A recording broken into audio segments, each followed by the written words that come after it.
asyhadu an la ilaha illallah wa asyhadu anna Muhammadan wa ala alihi wa sahbihi ajma'in. Alhamdulillah, Ustaz dan sekalian, insyaallah pada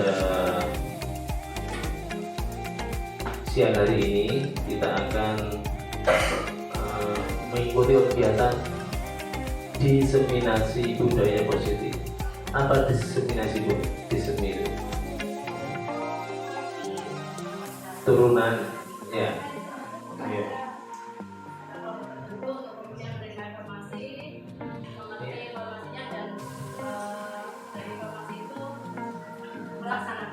Ya. Apa yang kemarin sudah dipelajari, dipelatihankan itu ya, didapatkan, dipengalamankan, sampai semuanya itu akan disemi itu ditumbuhkan ya, ditumbuhkan, disebarkan, disampaikan, diinformasikan kepada ustazah sekalian terkait yang kemarin sudah dipelajari di CGP ya. Hari ini ustazah akan mendapatkan tularan itu dari ustazah Resti dan ustazah Lois ya, jadi nanti mohon diperhatikan yang baik ya. Kalau ada yang tidak paham atau belum ditanyakan langsung. Jadi intinya hari ini kita akan diketok tulari ilmu-ilmu yang sudah didapatkan di dalam guru pendidikan kemarin ya. Itu yang pertama. Kemudian yang kedua, tidak perlu nanti diikuti dengan serius karena kesempatan tidak terulang untuk yang kedua kalinya. Bisa jadi nanti ada pertemuan berbeda, tetapi mungkin isinya berbeda juga. Ya. Jadi isinya, muatannya dan lainnya berbeda. Jadi itu sekali lagi minta tolong nanti diikuti dengan seksama, dengan waktu yang sesingkat-singkatnya, karena ada kegiatan berikutnya dan berbagi berdua. Ya. Barangkali itu dari saya, Ustaz sekalian, langsung ke pemateri pertama. Demikian, terima kasih. Assalamualaikum warahmatullahi wabarakatuh.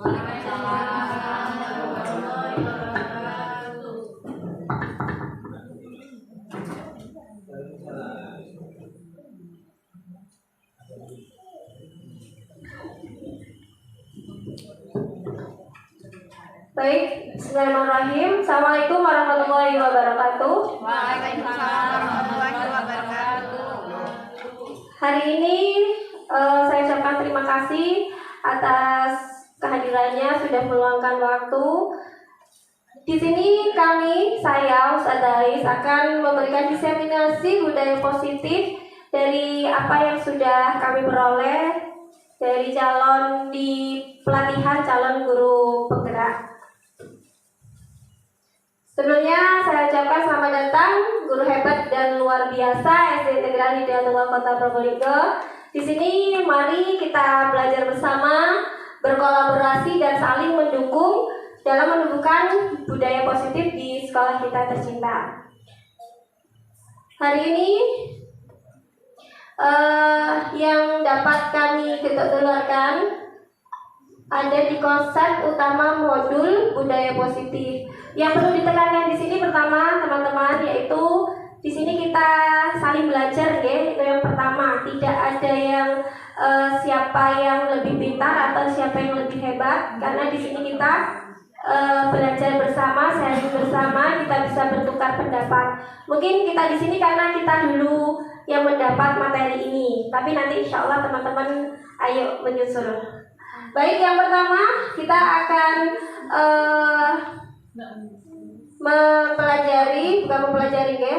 kita mengupas ulang. Yang pertama, perubahan paradigma belajar. Yang kedua, disiplin positif. Ketiga, kebutuhan dasar manusia. Dan untuk materi keempat, kelima dan keenam nanti ada perilaku motivasi manusia, posisi kontrol restitusi dan segitiga restitusi akan disampaikan oleh Ustazah Ais. Baik, yang pertama di sini ada perubahan paradigma belajar. Apa sih perubahan paradigma belajar itu? Di sini pembelajaran dengan paradigma baru. Pembelajaran dengan paradigma baru dirancang berdasarkan prinsip pembelajaran terdiferensiasi sehingga setiap siswa belajar sesuai dengan kodratnya masing-masing untuk mewujudkan profil Pancasila. Nah, dari sini Susewu sebelumnya selama kita mengajar, kita selalu mengajar itu tidak dipungkiri kita selalu mengajar dengan pola atau metode klasikal, ya, di mana kita menyamaratakan kemampuan anak-anak. Nah, di paradigma belajar baru ini kita harus menyadari bahwa anak itu punya potensi dan kemampuan masing-masing. Di sini mereka punya keunikan tersendiri-sendiri, jadi kita tidak bisa menyamaratakan bagaimana perilaku kita kepada mereka, pola asuh kita, kemampuan mereka, terus juga terutama terkait dengan penilaian. Jadi setiap anak itu punya karakter, keunikan, dan kebutuhan masing-masing. Itu terkait dengan paradigma.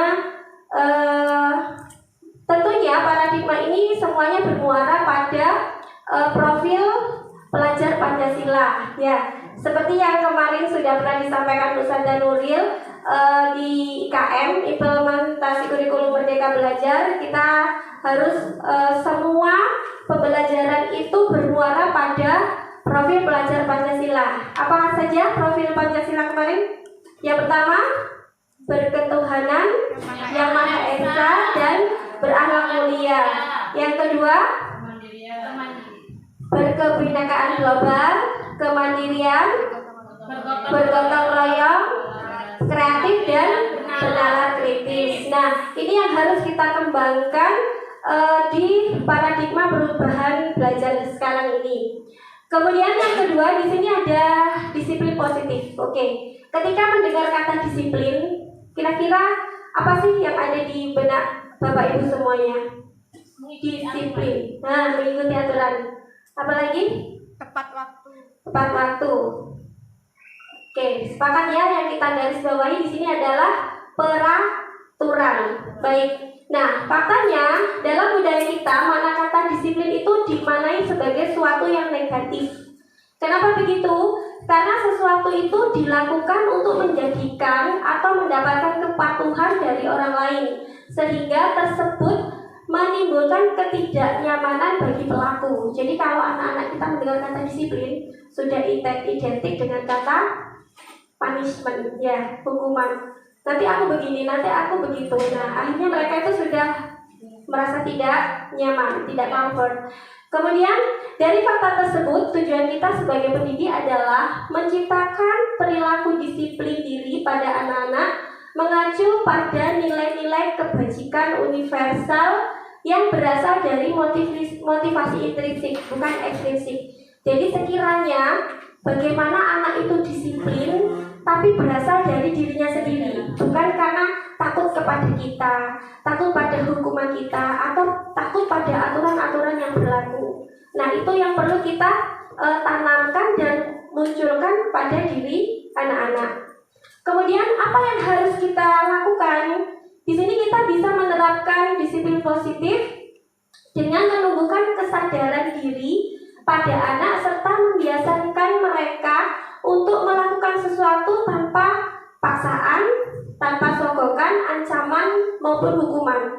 Jadi sekiranya bagaimana sih mereka dengan sendirinya ketika mereka melakukan kesalahan, mereka itu menyadari, oh iya, bagaimana aku nanti tidak melakukan kesalahan ini lagi. Itu yang disebut dengan disiplin yang positif. Jadi tidak terpengaruh dari stigma mereka, pemikiran mereka kalau disiplin itu pasti nanti terkena hukuman. Nah, itu. Begitu nih Bapak Ibu, oke? Jadi di sini kita sepakati bersama bagaimana memunculkan disiplin positif itu dari motivasi intrinsik. Kita sepakat nggih di sini nggih nanti nggih?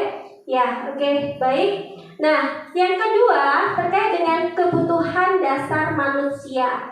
Ya, kita sebagai individu pasti punya basic need, kebutuhan dasar kita sebagai manusia. Begitu juga dengan anak didik kita di sekolah. Apa sih yang mendasari mereka itu berbuat sesuatu? Itu terkait dengan kebutuhan dasar manusia. Yang pertama, sama seperti kita, mereka kebutuhannya adalah bertahan hidup. Otomatis pada bagian primer di sini ada sandang, pangan, dan papan. Bagaimana anak-anak itu terpenuhi kebutuhannya, baik dari segi material. Itu yang pertama. Kemudian rasa kasih sayang dan rasa diterima. Di kelas kita pasti sering menemukan atau menjumpai anak-anak itu yang seringkali bertanya ke kita, Ustazah ini bagaimana? Atau ada anak-anak yang ketika dia diapresiasi lebih, mereka itu akan lebih termotivasi.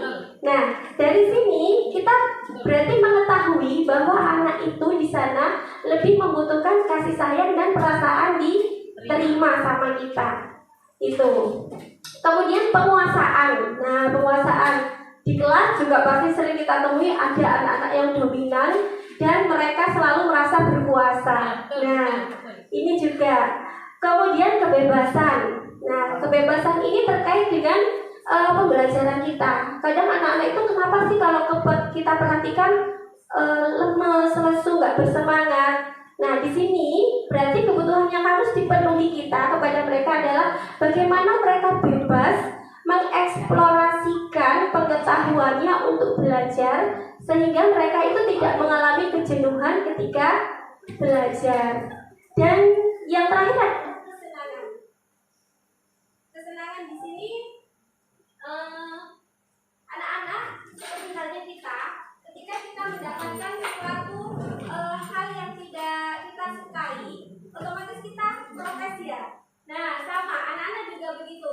Ketika pelajaran hal yang tidak disukai, kita contoh anak-anak di sini termainkan pelajaran matematika. Nah, matematika kita sepakat ya.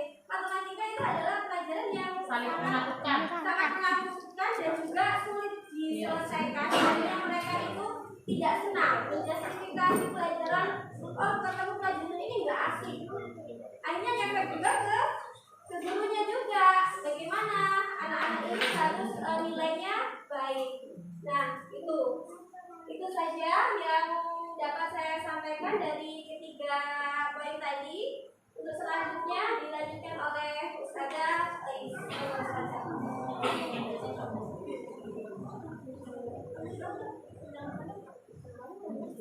Oke teman-teman, masih semangat? Semangat? Ayo jangan lemes, jangan serius. Serius tapi santai. Semangat? Belum sarapan kan teman-teman? Belum. Baik, kita akan sarapan. Kita akan sarapan. Saya akan kirim pakai GoFood. Semoga segera sampai GoFoodnya ya. Amin. Sebelum GoFood yang asli datang, kita GoFood-GoFoodan di sini. Nah, ini adalah pengalaman yang menyenangkan. Saya cerita dulu apa itu GoFood yang saya maksud. Ini adalah pengalaman yang menyenangkan bagi saya ketika saya mengikuti kegiatan CGP. Di awal kali kami melakukan Vicon. Nah, ini fasilitator kami ini sangat memotivasi, sangat menginspirasi bagi kami. Itu kita diajak bermain GoFood. Nah, saya ingin teman-teman merasakan apa yang saya rasakan, keceriaan dan semangat yang saya rasakan. Oke? Seperti ini permainannya. Saya suka makan apa misal? Kan GoFood, berarti makanan ya. Jangan minuman, jangan yang lain. Makanan bisa snack, bisa makanan berat. Tapi kita, nah boleh. Martabak bagi saya cemilan misal. Bagi saudara ini itu sudah makanan pokok kan bisa jadi. Nah, contoh begini. Saya suka makan ayam, gitu kan? Saya bilang ayam saya kirimkan ke Ustazah Reni. Nah, Ustazah Reni bilang M kan, ayam, huruf akhirnya M. Ustazah Reni bilang martabak. Nah, saya terima ayamnya. Akhirnya Ustazah Reni cari makanan lain yang huruf awalannya huruf akhir saya tadi. Martabak saya kirimkan ke Ustaz Faisal misal. Ustaz Faisal mencari makanan yang huruf awalnya apa? Are you ready? Ready. Are you ready? Oke. Kita tentukan pesertanya adalah teman-teman yang ada di depan saya. Oke? Pesertanya adalah teman-teman di depan saya. Berarti Ustazah Resti kita anggap sebagai juri. Oke, saya pengen makan tahu. Saya kirimkan tahunya ke Mbak Nuril.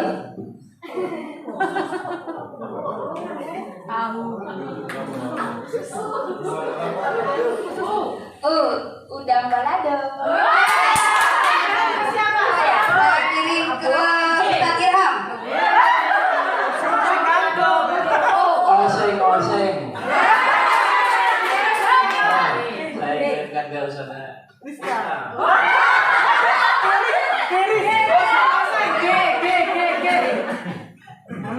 Gurami bakar. Dikirimkan ke siapa? Gurami bakar. Risa. Manisa. L. Risoles. Saudara ini. Sego punel. L. Dikirimkan ke siapa? Sego punelnya. Saudara ini. Sego punel. L. Lalapan lele. Saya kirimkan ke Ustaz Wahyudi.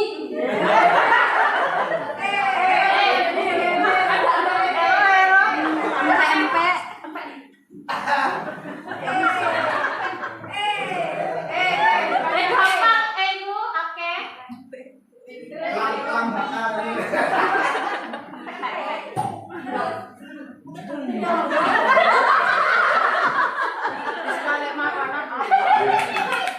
Saya terima pempek.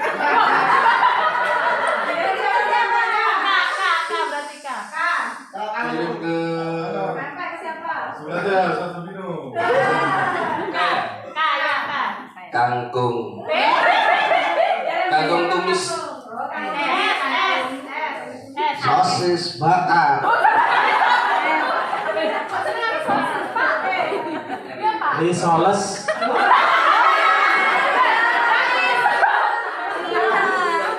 Roti bakar.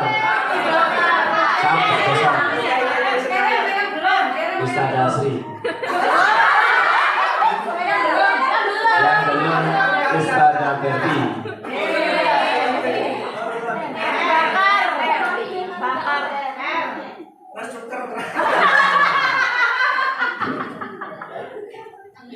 Raja ero-ero. Ayo kak, dikirim ke siapa raja-rajanya? Sudah Kiki. Oke, ayo kak, saudara Diki. Kerang.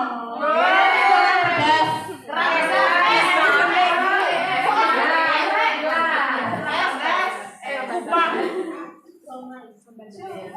Somai. Wiro. Oke, kita masuk ke materi selanjutnya yaitu motivasi perilaku manusia. Nah, sama seperti tadi, saat kita manusia dan anak-anak melakukan sesuatu perbuatan, itu pasti ada motivasi dalam dirinya. Ya kan? Di sini ada 3 motivasi. Yang pertama, sebelum kita masuk yang pertama, apa sih motivasi itu? Memberi semangat. Suatu dorongan. Bisa terdiri muncul dari diri sendiri, bisa dari Orang lain. luar. Ya, intrinsik dan ekstrinsik. Apa itu motivasi? Motivasi merupakan dorongan yang timbul pada diri seseorang secara sadar atau tidak sadar. Ya, secara sadar atau tidak sadar untuk melakukan suatu tindakan dengan tujuan tertentu. Ya, Pak ya? Ya. Ya, ada 3 macam, yaitu alasan atau motivasi perilaku anak-anak melakukan sesuatu. Yang pertama, alasan untuk menghindari ketidaknyamanan atau hukuman. Seperti yang disampaikan Ustaz Resi tadi, anak-anak cenderung hukuman itu bermakna negatif. Ya kan? Iya. Nah, di sini ketidaknyamanan itu berupa hukuman ini anak memang melakukan sesuatu karena takut. Ya, mereka terpaksa melakukan sesuatu tapi takut. Takut apa? Takut akan mendapat hukuman. Misal, saya upacara jangan sampai terlambat. Cepat lari cepat. Supaya tidak terlambat, tetapi dia motivasinya supaya tidak dihukum ngambil sampah misalkan. Ya, supaya saya nggak dihukum menyelesaikan tugas yang saya tidak bisa. Misal suruh nyiram bunga, waktu saya terbuang. Nah, itu. Jadi mereka menghindari sesuatu karena takut dihukum. Hukuman ini merupakan motivasi ekstrinsik. Jadi hanya karena ketakutan saja. Yang kedua, mendapatkan imbalan atau penghargaan dari orang lain. Anak cenderung melakukan disiplin diri itu hanya karena motivasi ingin dapat imbalan, hadiah, pujian. Nah, dari orang lain, dari siapa? Mungkin dari guru, dari temannya, dari orang tuanya. Jadi mereka melakukan sesuatu belum dari diri sendiri, tapi ada sesuatu yang mereka harapkan berupa pujian, berupa hadiah, imbalan. Contoh di kelas, saya juga pernah melakukan ini. Jadi saya membuat bintang dari kertas emas yang saya lipat berbentuk bintang dan berwarna-warni. Dulu siswa yang hafal perkalian, misal dengan target hari ini atau minggu ini perkalian 1-3, yang hafal akan Ustazah beri bintang. Seperti itu. Semangat kan anak-anak kita? Semangat banget, dan itu di luar dugaan. Mereka selesai di luar target kita, sebelum target yang kita tentukan. Targetnya adalah 1 semester. Misalnya hafalan 1-10 itu targetnya 1 semester. Ternyata tidak sampai 1 semester mereka selesai. Tetapi memang positif. Tetapi hal ini anak-anak lakukan hanya karena mereka ingin dapat bintang. Mereka bangga dapat bintang. Hal ini kurang mengena ke anak-anak. Memang bagus. Tidak ada yang tidak bagus usaha guru. Tetapi hal ini muncul bukan dari diri sendiri, dari ekstrinsik, dari ingin mendapatkan hadiah atau imbalan. Dan dia bangga, papan saya panjang bintangnya. Nah, seperti di papan itu panjang. Ya kan? Nah, yang ketiga, menghargai nilai-nilai kebajikan diri sendiri. Ini yang kita harapkan, tujuan kita di sini yaitu menghargai nilai-nilai kebajikan diri sendiri. Anak melakukan disiplin diri dikarenakan kesadaran diri atas nilai kebajikan dan keyakinan diri sendiri. Jadi mereka benar-benar melakukan sesuatu atas dasar keyakinan dirinya, atas dasar kemauannya sendiri. Nah, motivasi ini merupakan motivasi intrinsik. Inilah yang kita harapkan muncul dari anak-anak. Itu ya. Nah, sama dengan kita. Kita kan melakukan sesuatu pasti ada motivasinya. Harapan kita bisa juga memunculkan motivasi intrinsik kita sendiri. Gitu ya. Next, konsep disiplin dengan identitas gagal. Jadi, disiplin itu ada 2 makna. Ada yang menganggap itu disiplin yang konsepnya identitas gagal. Kita menciptakan anak-anak itu memang disiplin, tetapi identitas bagi kita itu belum berhasil. Artinya gagal itu apa? Masih muncul motivasi ekstrinsik. Jadi belum dari diri sendiri. Nah, contohnya apa? Hukuman tadi dan penghargaan yang tadi. Itu ya. Jadi ini memang selama ini kita lakukan, masih banyak sekolah-sekolah yang lain selain kita juga melakukan ini. Ya, jadi hukuman, kenapa kok ini kita katakan gagal hukuman ini? Karena dari hukuman ini kita bersifat memaksa. Anak-anak terpaksa patuh, anak-anak terpaksa disiplin karena khawatir takut dihukum. Kemudian dari merasa terpaksa, mereka merasa tersakiti. Hukuman ini menyakitkan bagi anak-anak kita, baik secara verbal ataupun non-verbal. Yang dari guru itu mereka terluka. Nah, kemudian anak-anak merasa tidak nyaman karena mereka terpaksa dan terluka. Mereka tidak akan nyaman melakukan hal itu, terpaksa. Lalu murid menyembunyikan kesalahan. Nah, kalau anak merasa salah, kan pasti takut dihukum. Kita nyari ngulik-ngulik seperti apa, enggak ketemu kan? Iya kan? Enggak ketemu. Dia tidak mau ngaku salahnya apa. Pasti dia menyembunyikan, berbohong akhirnya. Dari situ mereka menjadi rendah diri. Itu hukuman. Bagaimana dengan penghargaan? Sama, penghargaan ini sifatnya tidak efektif. Kenapa tidak efektif? Karena bukan dari kemauannya mereka sendiri. Anak ini benar-benar melakukan, tetapi ingin dapat imbalan seperti yang tadi. Tidak efektif kan? Dan itu tidak selalu bisa kita terapkan. Mungkin kita jadi pusing juga. Habis ini ngasih hadiah apa ya? Habis ini ngasih penghargaan apa ya? Kan seperti itu. Nah, ini juga kurang membangun bagi anak-anak. Kemudian merusak hubungan. Nah, terjadi, aku nggak pernah dapat bintang. Itu aja. Ada gap-gap antara teman. Itu kita hindari dari anak-anak kita, ya kan? Sama dengan kita. Aku datang piket tepat waktu. Ustadz Kamal datangnya pagi. Piket kita pagi hari, biar nggak di punishment sama Ustadz Kamal, ya kan? Atau biar kita dipuji, rajin itu setiap hari datang pagi. Itu masih motivasi ekstrinsik. Apakah itu salah?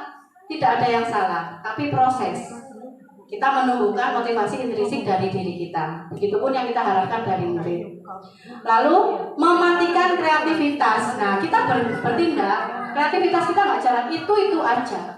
Karena motivasi kita hanya itu aja, tidak berkembang. Maka kreativitas kita mati. Kemudian murid menyembunyikan kesalahan dan murid menjadi rendah diri, sama sifatnya dengan hukuman. Mereka menyembunyikan kesalahan, nyengit-nyengit kalau melakukan kesalahan, dan mereka tidak percaya diri atau merasa rendah diri. Begitu. Konsep disiplin dengan identitas gagal sudah. Sekarang kita bandingkan dengan konsep disiplin identitas yang tidak gagal. Next, Ustazah. Identitas yang tidak gagal, identitas yang sukses.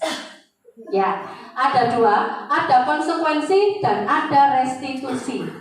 Kalau di sekolah kita ada Ustazah Resti, di konsep disiplin ada restitusi, mudah mengingatnya. Ya, Resti yang ini, restitusi adalah konsep disiplin. Oke, konsekuensi. Selama ini kita masih melakukan konsekuensi kan? Alih-alih untuk menyingkirkan hukuman, untuk menyingkirkan pikiran tentang hukuman, kita menggunakan kata konsekuensi. Apa sebenarnya konsekuensi? Apa bedanya dengan hukuman? Apakah berbeda? Ada bedanya. Kalau hukuman, konsekuensi perjanjian. ya betul. Kalau hukuman biasanya muncul hanya dari satu pihak, dari kita guru. Kamu salah, lari keliling lapangan. Anak tidak siap, apa yang akan dia lakukan? Mau tidak mau dia lari. Dia tersakiti, dia terpaksa, dan sebagainya. Tetapi kalau konsekuensi bisa jadi itu adalah kesepakatan yang dilakukan guru dengan murid. Tetapi apakah itu full dilakukan guru dengan murid? Tidak. Apakah ada unsur guru sendiri, satu pihak yang memasukkan keinginannya? Bisa. Ya, ada. Masih ada. Sehingga dari konsekuensi ini penguatannya hanya berjangka pendek saja, tidak akan lama. Kemudian perlu monitoring berkelanjutan. Karena pendek, kita sulit memonitoring secara berkelanjutan. Lalu adanya stimulus respon. Mereka hanya akan merespon kalau kita memberikan sesuatu stimulus atau suatu perlakuan. Mereka nggak akan ngapa-ngapain, hanya melakukan sesuai stimulus saja, hanya merespon sesuai dengan apa yang kita arahkan. Kemudian tidak nyaman, ada rasa tidak nyaman. Meskipun ada anak yang merasa nyaman-nyaman aja, tetapi sesungguhnya mereka tidak nyaman. Ada rasa terpaksa itu pasti, karena ada. Misalkan anak memutuskan konsekuensi disepakati antara guru dengan murid, tetapi bahasanya kan ada bahasa guru di situ, banyak bahasa guru di sana.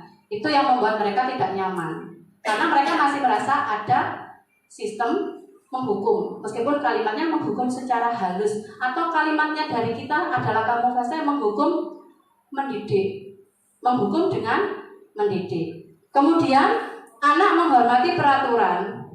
Memang anak menjadi menghormati peraturan, tetapi anak kehilangan waktu untuk merenungi kesalahannya. Jadi mereka hanya melakukan aja, oh ya, sudah tahu loh, saya menyobekkan buku teman saya. Konsekuensinya apa? Kamu tahu? Tahu, saya akan mengganti, ya kan? Tapi dia tidak akan muncul ekspresi bahwa mereka itu sadar sendiri. Pasti ada rasa terpaksa, tidak nyaman itu pasti ada. Tetapi dia tahu bahwa dia harus mengganti.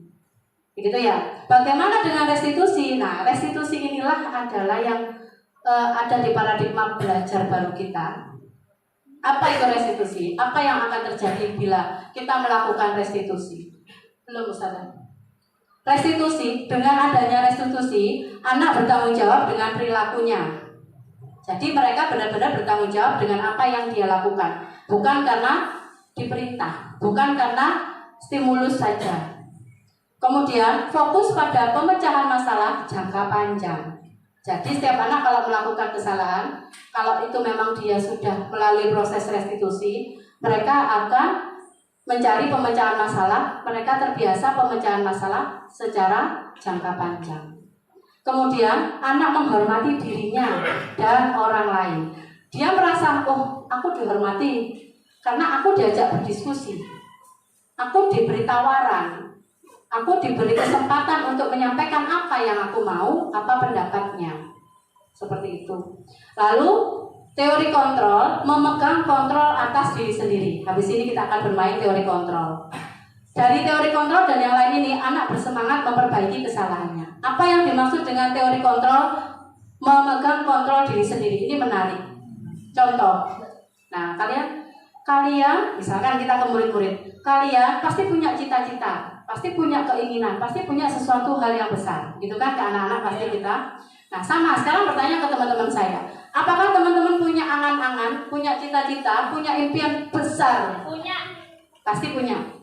Punya kan? Punya. Sekarang saya ingin teman-teman bayangkan apa impian besar teman-teman. Tidak perlu diucapkan. Hanya teman-teman yang tahu apa yang menjadi impian besar teman-teman.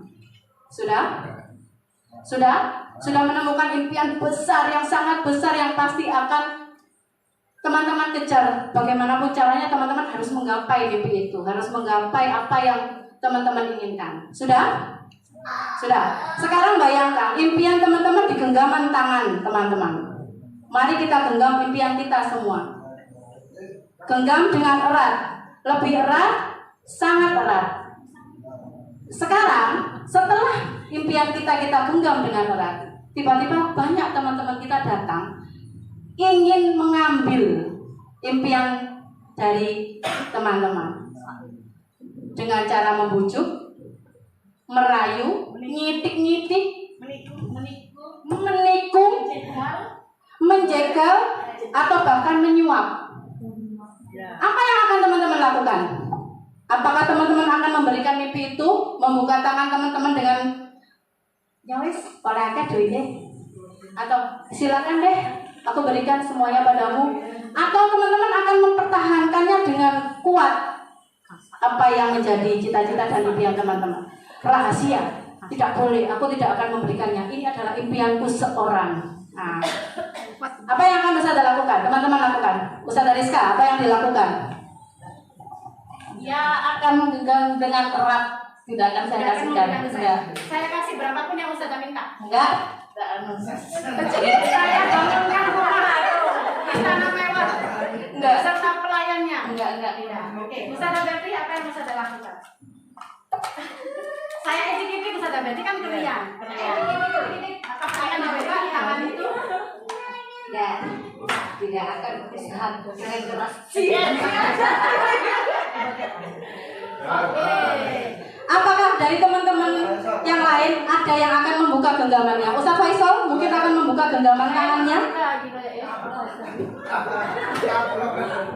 Nanti dikasih uang. Oke. Bagaimana? Oh, kata Ustaz Faisal akan saya buka tergantung uangnya. Kan itu pilihan. Haknya Ustaz Faisal. Haknya kan? Nah, dari sini apakah kita bisa menyimpulkan? Saya akan menggenggam erat, tidak akan saya buka sedikit pun. Tak engket main enggak? Ya kan? Ngengket main enggak oleh sama saya. Nah, kalau Ustaz Faisal, enggak apa-apa dah, saya kasihkan tergantung seberapa besar uangnya sogokannya. Misal, kan sah-sah saja. Sah kan? Sah, tidak ada yang tidak boleh. Karena itu adalah pilihan sendiri. Pilihan Ustaz Faisal dan teman-teman yang lain. Nah, dari sini inilah yang disebut teori kontrol, memegang kontrol atas diri sendiri. Jadi, sebenarnya apapun yang kita lakukan itu adalah pilihan diri kita sendiri. Tidak ada orang lain yang bisa mempengaruhi kita. Tidak ada orang lain yang bisa mengontrol diri kita. Betul? Iya kan? Kalaupun mengontrol paling hanya sebatas motivasi. Takut dihukum, takut tidak dapat pujian, takut tidak dapat hadiah, hanya sebatas itu. Tetapi sejujurnya orang lain tidak akan pernah memegang kontrol diri kita. Diri kita sendirilah yang memegang kontrol atas diri kita sendiri. Ini yang dimaksud dengan teori kontrol. Terima kasih. Next. Konsep disiplin. Nah, kita masuk ke konsep disiplin. Tadi yang disampaikan Saudara Resti, disiplin itu cenderung arahnya negatif, arahnya punishment. Konsep disiplin di sini merupakan pendekatan restitusi yang akan kita gunakan. Nah, pendekatan restitusi ini merupakan sebuah cara menanamkan disiplin positif pada anak. Kalau dengan hukuman tadi kan memang disiplin, tetapi disiplin dengan identitas gagal. Ya. Apa itu restitusi? Restitusi adalah proses menciptakan kondisi bagi murid untuk memperbaiki kesalahan mereka. Jadi kalau anak-anak melakukan kesalahan, kita beri kesempatan pada mereka untuk melakukan perbaikan atas kesalahan mereka. Sehingga dari situ mereka bisa kembali ke kelompok mereka dengan karakter yang lebih baik. Jadi kalau orang melakukan kesalahan, kita beri kesempatan untuk memperbaiki, dan itu adalah kesempatan kedua bagi mereka. Istilahnya gitu kerennya, ya kan?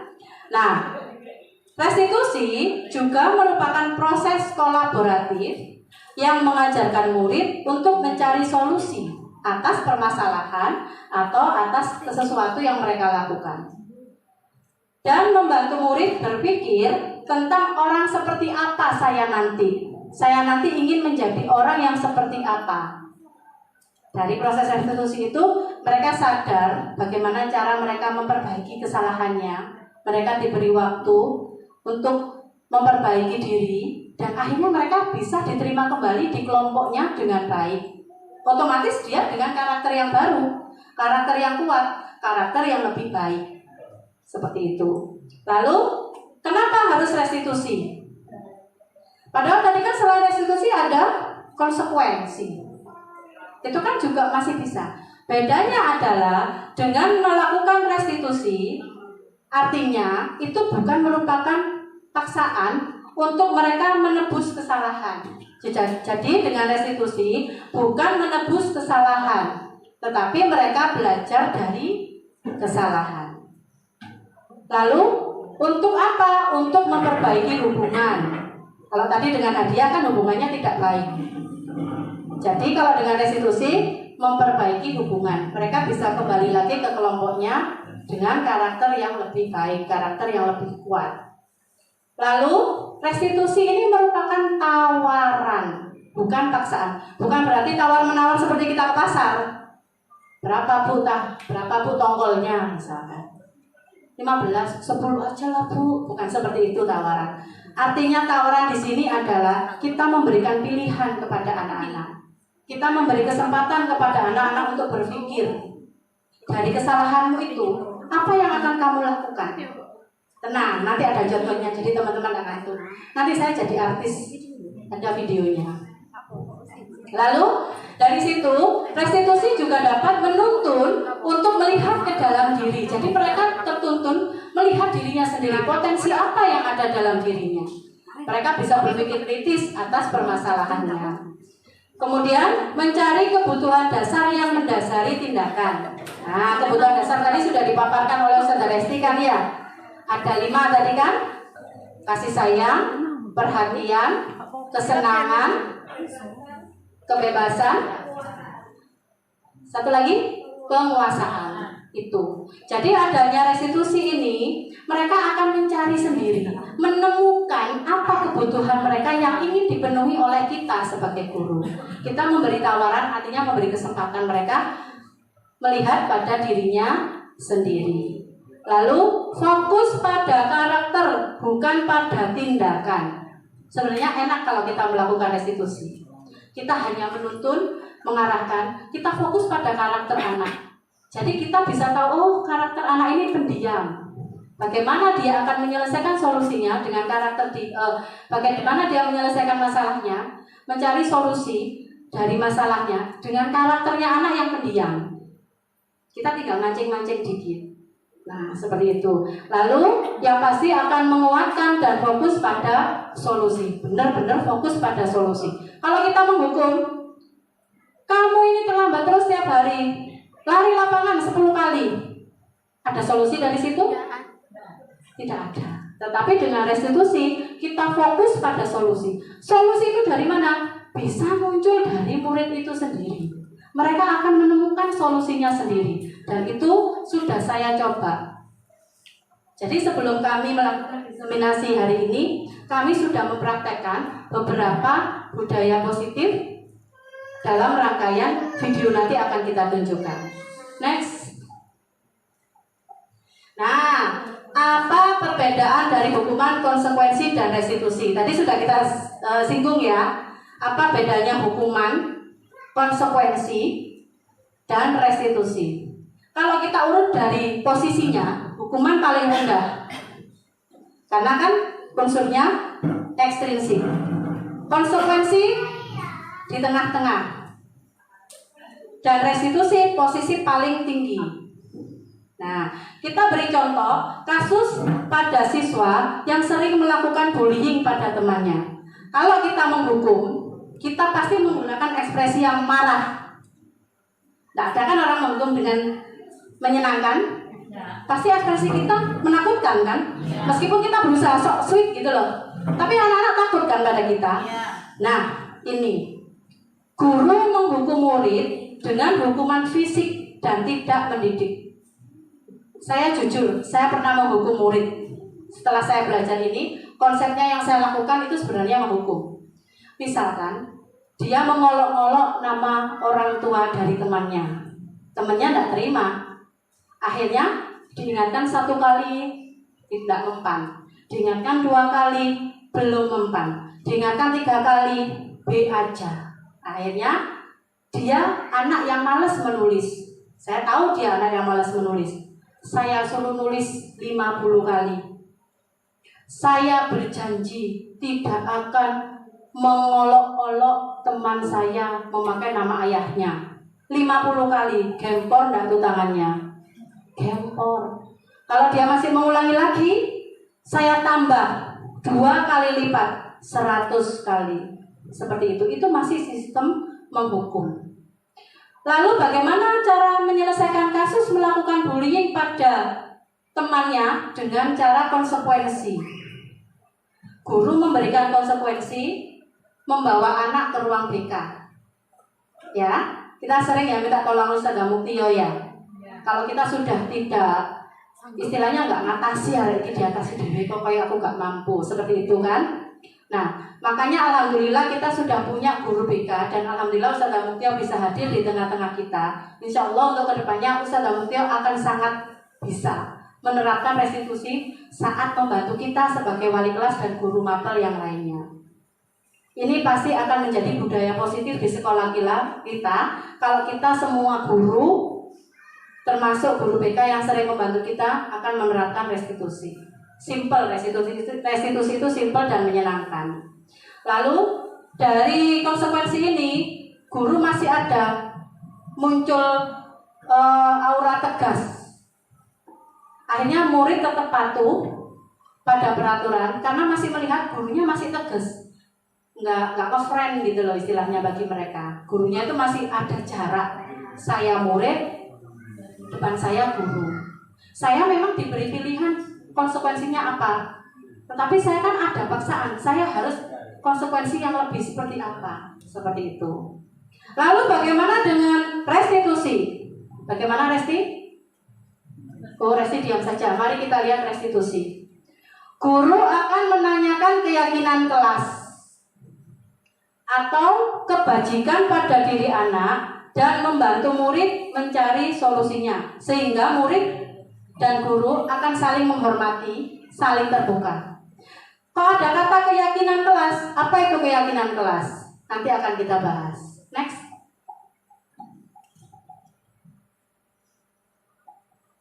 Nah, sebelum kita masuk keyakinan kelas ada posisi kontrol. Ada 5 posisi kontrol kita sebagai guru dalam restitusi. Kalau kita membantu murid menyelesaikan masalah, kita mau berperan sebagai apa? Apakah kita memilih sebagai penghukum? Penghukum itu biasanya kalau ngomong suaranya keras, marah-marah, bersifat mengancam, menakutkan. Atau kita mau membuat sebagai pembuat merasa bersalah. Kita akan mengolah kalimat kita, kata-kata yang kita ucapkan kepada murid kita, sehingga dia muncul rasa bersalah. Contoh kalimatnya, ayolah kamu kok gak ngerti sih? Nanti kalau kamu telat terus, ustazah yang nanti tegur kepala sekolah. Ustazah nanti yang jadi merasa bersalah. Dikiranya ustazah tidak menasehati kamu. Seperti itu kalau kita berposisi sebagai pembuat merasa bersalah. Kok tiap hari terlambat sih? Memangnya kamu kenapa? Apa kamu tidak bisa mencari solusi untuk keterlambatan kamu? Itu masih membuat merasa bersalah. Kalau menghukum lebih ekstrim lagi. Telat terus, kesel. Ya kan kalau menghukum? Bendino, tiap hari telat. Ustazah ngadep enteni kamu gak datang. Kesel iki lho Gemper, mulai setengah 7 ngadep kamu datangnya jam 7 lebih. Itu penghukum. Lalu bagaimana dengan teman? Nah, dengan teman ini tipis bedanya persepsi kita dengan persepsi anak-anak. Kita memposisikan diri kita sebagai teman. Ayolah usahakanlah, jangan terlambat terus. Ya, bisa kan ya? Ya. Seperti itu contohnya. Atau sebagai pemantau. Wow, kita langsung datang bawa data. Kalau sebagai pemantau itu kebanyakan kita pegang data. Oh, kamu bulan ini terlambat sudah 5 kali. Ini sudah lebih ini dari jatahnya. Padahal tidak ada jatah. Kalau namanya terlambat ya jangan terlambat ya. Ini sudah lebih nih 5 kali, lebih dari 3 kali. Berarti kamu ini ada sesuatu yang membuat kamu terlambat yang kamu belum bisa menemukan solusinya. Coba, apa yang membuat kamu terlambat? Nah, seperti itu pemantau. Ataukah kita sebagai manajer? Bocoran sedikit, kita diharapkan berperan sebagai manajer. Kita diharapkan memposisikan diri kita sebagai manajer. Seperti apa kalimatnya? Bisa ada yang terlambat. Kasus saya kemarin, murid saya kalau wudhu suka bercanda. Akhirnya ada yang terlambat datang saat murojaah sebelum pembiasaan sholat zuhur. Maaf Us, saya terlambat tadi. Nah, kita bilang tidak apa-apa. Setiap orang pernah melakukan kesalahan. Satu, kita bisa berkata seperti itu. Yang kedua, ya, bukan hanya kamu yang pernah melakukan kesalahan ini. Artinya, kita memotivasi dia dulu. Dia tidak down duluan. Jadi kita katakan, ya tidak apa-apa. Tapi ada tahap setelah itu tidak kemudian, oh tidak apa-apa kita selesaikan. Selesai sudah, tidak ada kasus. Tidak. Seperti apa? Nanti kita akan lihat di segitiga restitusi. Next. Contoh penerapan 5 posisi kontrol. Nah, contoh ini contoh. Sebenarnya tadi sudah saya beri contoh ya sedikit. Ada contoh lagi, murid terlambat masuk sekolah. Nah, seperti tadi ya. Kalau penghukum, patuhi peraturan sekolah. Silakan berdiri depan kelas sampai pelajaran saya selesai. Nah, itu penghukum. Lalu pembuat merasa bersalah. Terlambat lagi. Berapa kali kamu terlambat dalam minggu ini?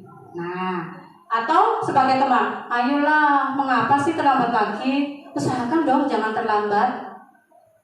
Besok kalau kamu terlambat, ibu tidak bisa memaafkan loh. Kamu sering terlambat loh. Itu sebagai teman. Kalau sebagai pemantau, sudah tahu kamu ini melanggar peraturan, telat lagi, masih telat lagi. Ayo sekarang apa konsekuensinya buat kamu? Seperti itu. Kalau sebagai manajer, ini yang kita harapkan. Apa kamu tahu apa kesalahanmu? Jadi kita mengarahkan anak untuk menyadari apa kesalahannya. Beda kita membuat dia harus merasa bersalah dengan menyadari apa kesalahannya. Setelah mereka menyadari kesalahannya, kita akan mengarahkan, menuntun anak untuk menemukan cara agar apa yang dia lakukan atau kesalahan apa yang dia lakukan tidak akan terulang lagi. Dan ini sifatnya muncul dari diri anak sendiri. Insya Allah kalau sesuatu hal motivasi muncul, terlaksanakan dari motivasi intrinsik, itu pasti akan berjangka panjang dan tidak akan terulang lagi kesalahan yang sama. Next, keyakinan kelas. Oh, gantian. Oke, Ustaz Resti minta gantian. Monggo. Baik, saya lanjutkan, Ge. Nah, terkait dengan restitusi tadi, sebagai langkah awal kita, bagaimana cara kita menerapkan restitusi? Yang pertama, kita harus membuat keyakinan kelas. Kalau di kelas di sekolah kita yang sudah kita terapkan adalah kita sudah mempunyai kontrak belajar ya, kontrak belajar di kelas. Nah, di sini ada perbedaan antara kontrak belajar dan keyakinan kelas. Kalau kita membuat kontrak belajar di kelas kita itu selalu menggunakan bahasa yang sifatnya kita membuat suatu perjanjian ya. Jadi contohnya biasanya kalimat yang lebih ke yaitu lebih arah lebih ke yang disiplin tapi yang negatif. Negatifnya karena membuat anak takut ya. Contohnya dilarang berisik, contohnya ya, terus dilarang terlambat. Ya, saya apa saja? Bullying. Nah, hal-hal seperti itu. Nah, di sini yang harus kita buat sebenarnya hampir sama, cuma konsepnya kita mengarahkan ke arah yang lebih positif. Kita akan membuat keyakinan kelas, tapi bukan peraturan kelas.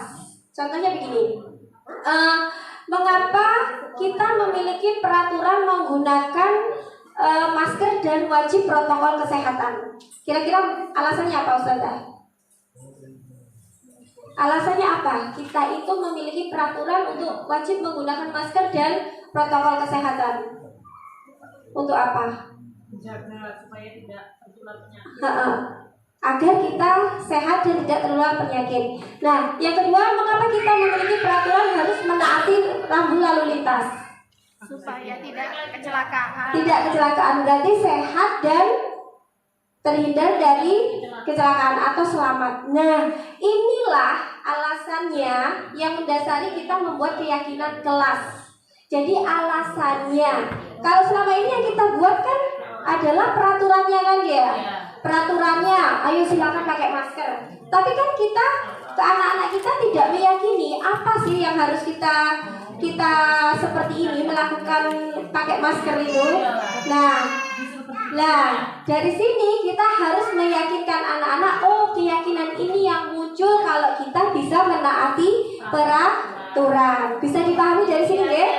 Ya, lanjut Ustazah. Nah, ketika kita membantu keyakinan kelas itu kita harus abstrak. Kalau kita tadi yang contohnya memakai masker itu konkret kan ya? Konkret. Nah di sini kita harus lebih abstrak dari peraturan. Jadi sifatnya lebih umum. Nanti ada contohnya saja. Kemudian yang kedua berupa pernyataan yang universal dalam artian menyeluruh. Menyeluruh begini. Tidak, kalau kita membuat peraturan tidak boleh membuli, ya. Kalau yang lebih universal berarti apa Ustazah?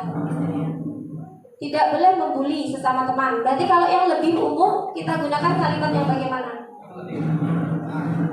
Gimana Ustaz? Saling menyayangi. Nah itu jadi kita kalau kita yang lebih konkret kita pakai tidak boleh mengejek. Nah itu kan lebih konkretnya. Nah kita gunakan bahasa yang lebih universal, yang lebih umum. Kemudian dibentuk atau dibuat dalam bentuk yang positif. Jadi kita hindarkan kalimat yang negatif. Contoh tidak boleh, jangan dipakai, dilarang, jangan dipakai. Insya Allah kita bisa membuat kalimat-kalimat yang lebih bernilai positif. Kemudian sedikit, kalimatnya harus sedikit. Untuk apa? Agar mudah diingat. Saling menyayangi. Sederhana toh? Nah anak-anak itu sudah mengingat, oh keyakinan kelas kita seperti itu. Kemudian yang kelima, sesuai dengan kondisi kelas dan sekolah agar mudah diterapkan. Nah kalau kita sekolahnya lebih berbasic pada ketauhidan apa-apa itu seluruhnya itu berdasarkan dengan syariat apa yang ada di Islam ya. Contohnya ketika kita masalah aurat, nah itu kita sesuaikan dengan itu. Kemudian semua warga, kelas atau sekolah dilibatkan dalam pembuatan. Jadi kita bersama-sama dengan anak-anak itu membuat.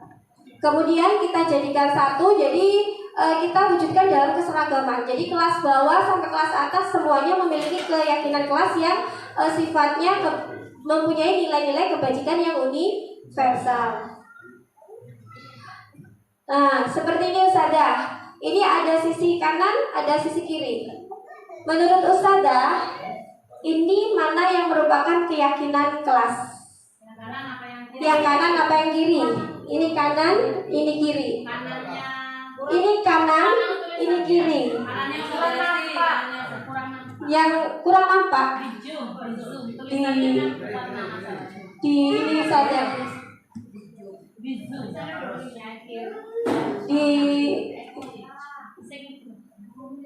Ini saya bacakan aja ya. Yang ini datang tepat waktu, mengucap salam, menjaga kebersihan sekolah, berdoa sebelum dan sesudah kegiatan, aktif dalam pembelajaran dan tertib. Yang sini kami guru dan murid yang saling menyayangi. Kami murid yang semangat belajar. Kami murid yang peduli dengan teman-teman. Sini ya. Oke, sudah bisa dipahami ya untuk keyakinan ya. Kita sepakat ya bahwa nanti kita tidak akan membuat kontrak belajar, tetapi keyakinan kelas. Oke, Masya Allah. Iya, yang sini ini tidak ada logo. Yang sini nggak ada logo, yang ini ada logo. Kenapa ada logo di sini? Ini lebih mengartikan seperti kayak penekanan peraturan. Kalau kita di jalan-jalan peraturan semua ada logo kan ya. Nah, iya, kita lebih meleluasakan, jadi anak-anak itu lebih sifatnya lebih kebajikan yang universal. Lanjut Ustazah. Nah, ini adalah contoh belum ya?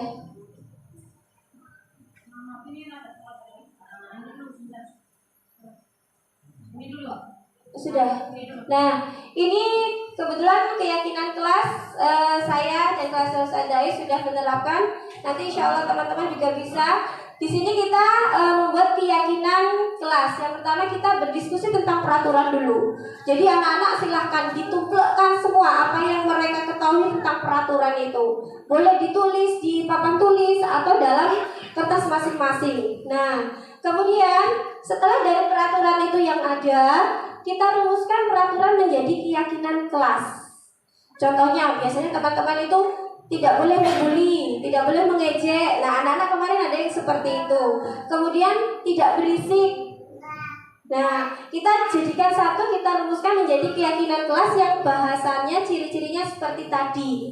Tidak negatif, abstrak, terus sesuai dengan pernyataan yang universal. Kemudian hasil yang sudah dirumuskan kita tempelkan menjadi suatu keyakinan kelas seperti contohnya tadi. Nah, ini untuk yang kelas saya dan ini kebetulan untuk kelasnya Ustazah Ais. Lanjut Ustazah. Nah, segitiga restitusi. Ini ada 3 tahapan Ustazah. Yang pertama yang tadi sudah disampaikan Ustazah Ais. Yang pertama menstabilkan identitas.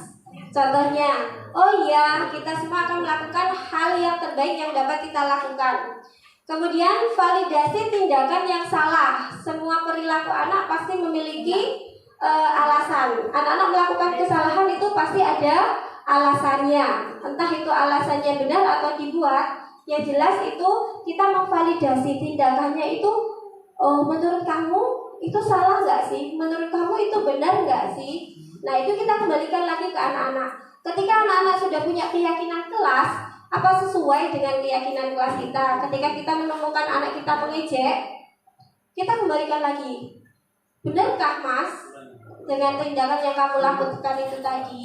Nah, seperti itu untuk validasi tindakan yang salah. Kemudian menanyakan keyakinan atau motivasi internal yang kita miliki dengan nilai-nilai kebajikan. Apa sesuai dengan keyakinan kelas kita? Kalau kita itu misalnya datangnya terlambat, sesuai enggak? Terus kita bermalas-malasan, sesuai enggak? Itu yang perlu kita lakukan pada segitiga restitusi. Jadi ada 3 tadi. Menstabilkan identitas, ya kita semua itu pernah melakukan kesalahan. Kemudian yang kedua, validasi tindakan yang salah. Kira-kira bisa nggak diperbaiki? Dan yang ketiga, apa sesuai dengan keyakinan kelas kita? Itu adalah proses segitiga restitusi. Nah, ini adalah contoh penerapan segitiga restitusi di kelas saya. Nah, kebetulan ini kejadian yang terjadi real di kelas saya. Mbak Siva, Mbak Siva dan Mbak Aya itu sebenarnya ini saya pakai tokoh ini, tapi real kejadiannya itu Mbak Naya sama Mbak Fani itu tengkar sampai cakar-cakaran, mukanya terluka. Iya, serius, sampai mukanya sininya itu luka. Iya, cakar-cakaran itu anak saya. Iya. Nggak sampai bisa bertengkar, Ustaz. Lanjut, Ustaz ya. Nah, ini kemudian ketika itu saya buatkan demonstrasinya bagaimana ketika saya memecahkan masalah tadi menggunakan segitiga restitusi.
Ustazah Lupi nggak ada waktu itu, jadi saya pakai Ustazah Nisa. Maaf ya. Iya, santai.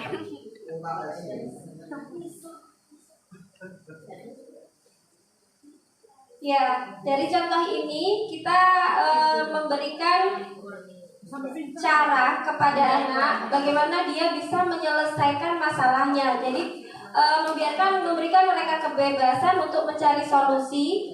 Mereka mencari solusi bagaimana mereka menyelesaikan masalahnya. Nah, kebetulan tadi itu masalah antar teman. Nah, untuk yang contoh kedua, di sini ada contoh lagi dari Pak Fani. Ini karena datang terlambat, mandinya terlalu lama, kemudian ada tetangganya yang meninggal sehingga membuat jalannya itu macet dan tiba di sekolah lebih 10 menit dari jam masuk.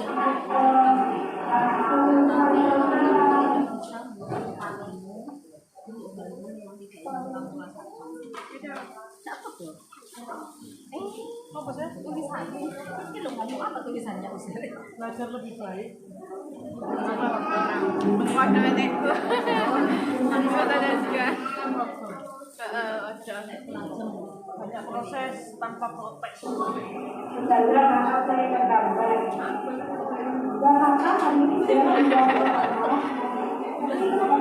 Ada ya. Ada kado-kado nih.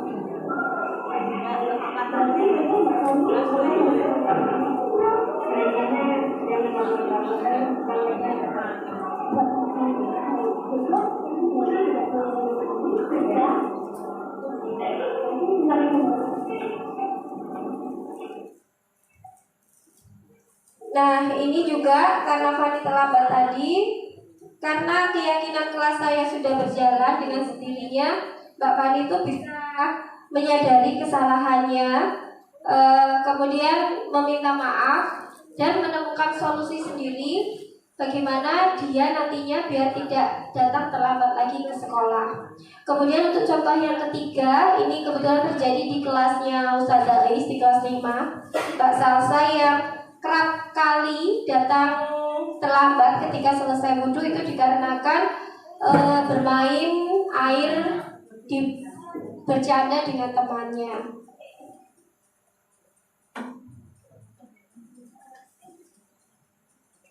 Satu lagi.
Tapi bolehkah ibu tahu alasan kenapa Salsa terlambat? Ibu tahu dengan bercanda Salsa merasa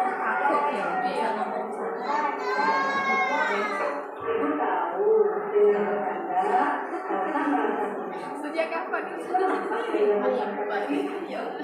Tapi menurut ibu ada cara merasa tenang tapi tidak merugikan diri sendiri. Bagaimana menurut Salsa?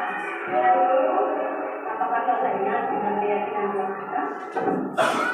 Sekarang kita kembali pada saat Salsa keasikan bercanda sampai ke bawah. Apakah hal itu mengulangi diri sendiri dan hak Salsa bercanda? Lalu sekarang apa yang akan dilakukan? Rasa pahit bis. Berarti Alhamdulillah, sekarang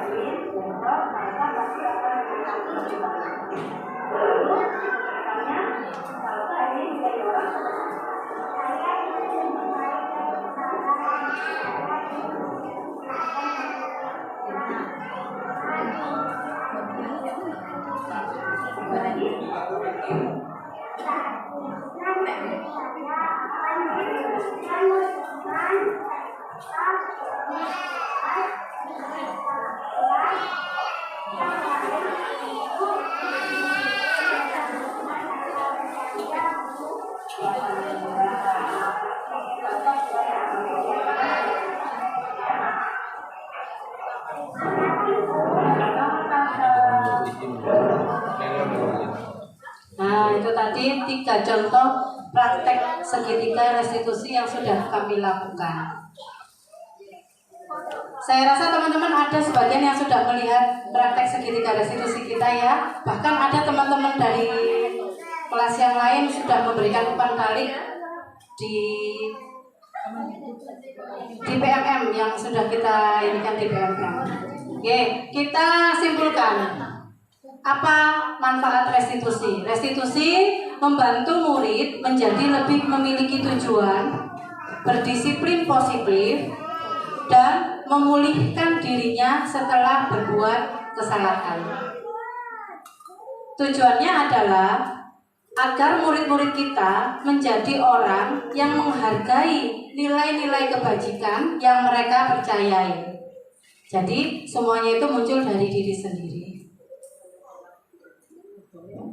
Pesan dan kesan. Nah, ini sebenarnya sesuai dengan standar nasional kita, standar pendidikan nasional, bahwa guru hendaknya memiliki standar kepribadian, profesional dan sosial yang baik dalam menerapkan program disiplin positif, menjadi among bagi murid di sekolah dan menentukan posisi kontrol diri sebagai manajer.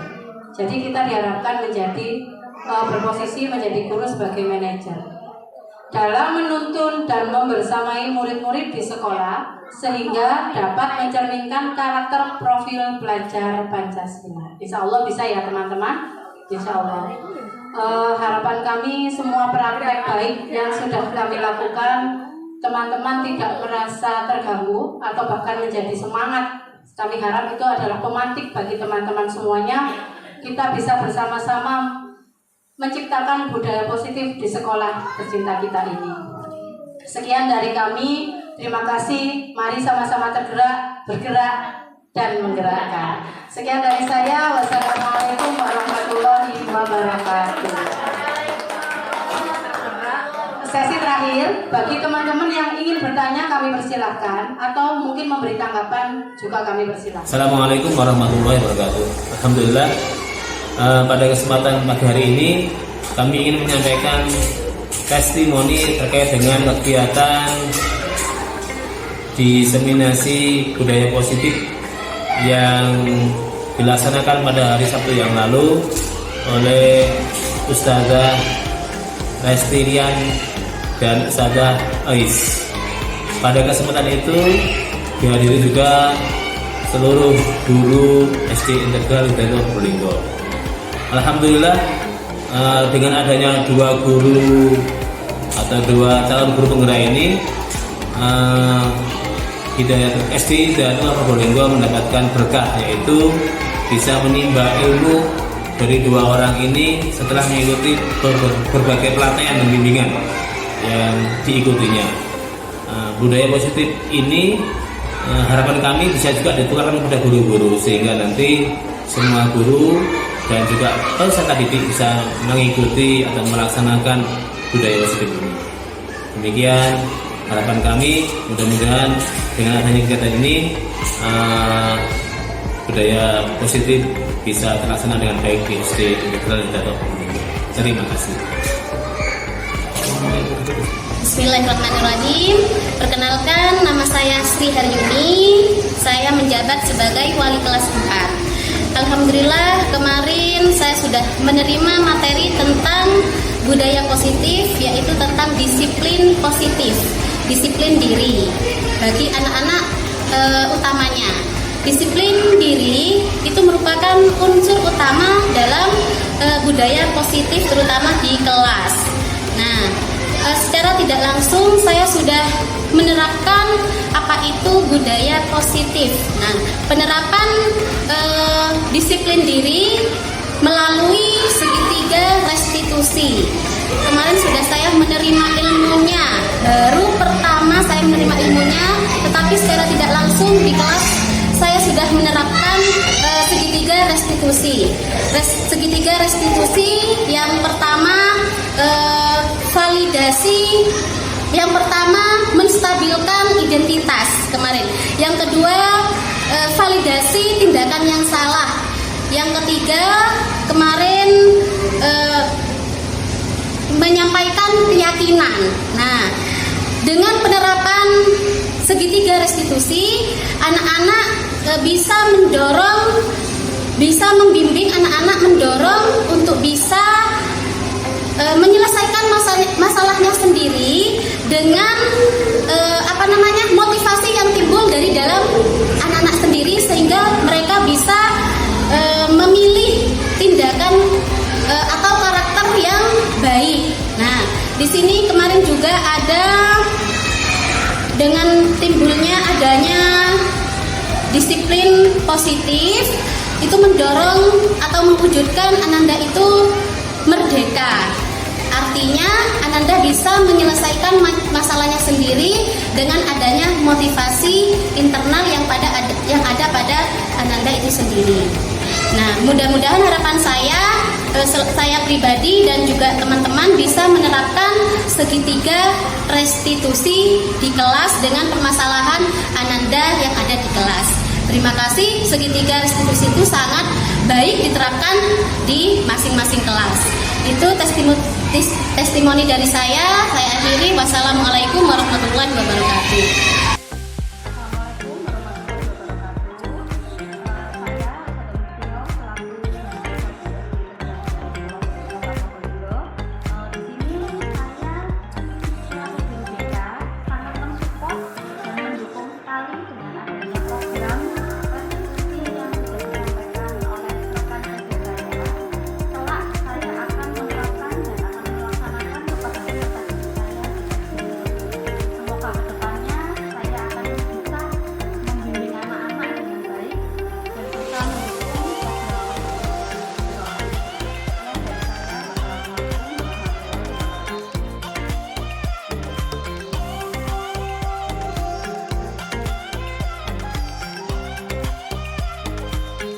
Assalamualaikum warahmatullahi wabarakatuh. Nama saya Syifa. Nama saya Ayat. Dari kejadian tadi mengajarkan kami untuk menyelesaikan masalah dengan tidak menggunakan kekerasan fisik dan mengakui kesalahan dan juga bertanggung jawab. Saling memaafkan dan saling menghormati juga harus saling menyayangi. Sekian, terima kasih. Wassalamualaikum warahmatullahi wabarakatuh. Assalamualaikum warahmatullahi wabarakatuh. Saya Fani. Dari kejadian tadi mengajarkan saya untuk mengakui kesalahan dan meminta maaf, dan juga bertanggung jawab untuk tidak mengulanginya lagi. Assalamualaikum warahmatullahi wabarakatuh.